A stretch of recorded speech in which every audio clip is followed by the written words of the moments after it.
two names always come to mind when we're talking about the Daily Telegraph and the Herald Sun, and that's Charmaine Pahlavi. I think that's how you pronounce it.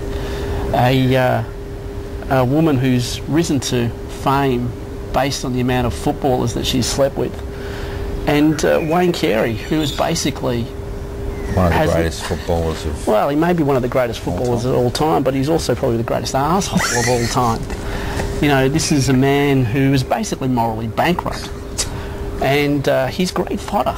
He's great fodder for the Herald Sun and the Daily Telegraph, who continually pump out stories related to his private life. And I don't see why we need to hear about him. I don't know why we need to know about him, but it's just continual fodder.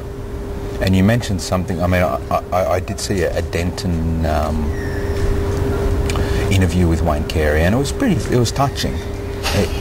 It brought a tear to my eye, and mainly because he did mention the destructive relationship he had with his father. Oh, look, I mean, I honestly think that's a load of hogswash. You know, I mean, yeah, like lots of people, he's had a tough life.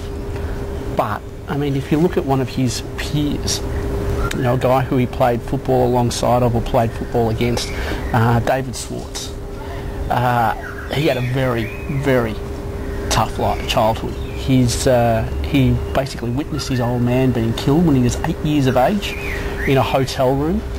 And as far as I know, David Swartz hasn't glassed anyone. David Swartz hasn't slept with his best mate's wife. You know, so, you know, just because you've had a tough childhood doesn't mean that, one, you're going to be a complete destructive arsehole. Two,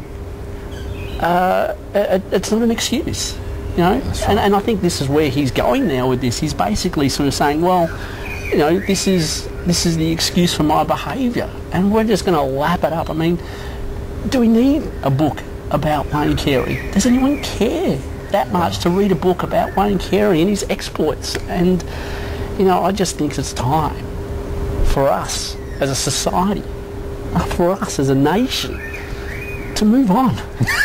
You know, can't we look at something that's a little bit more important going on in our society at the moment, other than Charmaine Pahlavi and Wayne Carey? There's got to be a little bit more out there.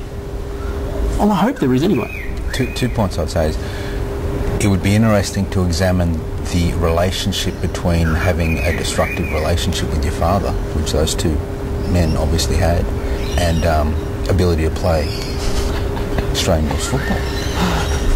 Obviously, that's 2 points an example. So the recruiters are basically going out there now looking for people with destructive relationships with their father, or who have gone through traumatic experiences with their father. Exactly. And are probably somewhere in the vicinity of 6'4" and 6'7". Yeah.